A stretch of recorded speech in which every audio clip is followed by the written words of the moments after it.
Hi everyone, it's me again, Jolly Vibes. For today's video, nais ko lang po i-share ang Moving Up program ng Nursery in Kindergarten. Actually, super late upload na po talaga ito dahil last year pa po ito naka-imbak sa phone ko at ngayon ko lang po na-upload dahil super busy ako. Bali, last year, June 14, 2023 pa lang po ito. At dahil wala si Daddy sa event na ito ay wala akong ibang kasama kundi ang pamangkin ko at ang ate ko na siyang tinatawag na nanay ng dalawa kong mga anak. Nakauwi naman si Daddy Pap sa month na yun kaso hindi na inabutan ng petsa dahil bumalik na siya ng UK.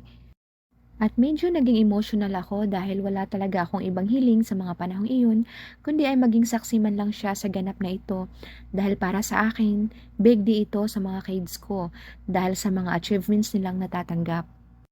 At higit sa lahat ay para maramdaman o makikita nila ang presence ng daddy nila. Dahil minsan lang ito sa isang taon makauwi. Pero wala akong magawa at kailangan kong intindihin ang sitwasyon namin. Pero sana next time makasali na siya para everybody happy, char. Mahirap bilang isang ina na tumatayong nanay at tatay sa aktwal na pamamaraan. Pero naiintindihan ko naman at thankful din naman ako sa daddy nila dahil hindi rin kami pinabayaan sa financial naming mag-ina, lalong-lalo na sa mga bata.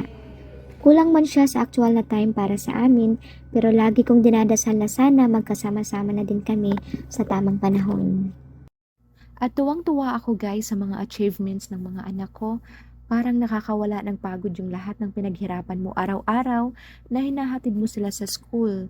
Super proud ako kay Race dahil with highest siya sa nursery and kay Bila naman ay with high.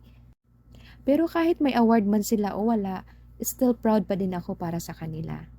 Basta ang importante na sana hanggang sa paglaki nila ay mag-aaral pa din sila ng mabuti at hindi malihis ng landas, lalo na sa generation natin ngayon na moderno.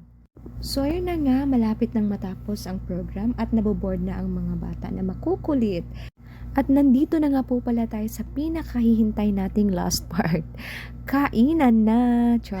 Meron po kaming 2 lechon at ubos talaga dahil masarap po yung lechon. Tsaka nandito nga po pala kami sa Gold Bar Hotel. Dito po namin ginanap yung event.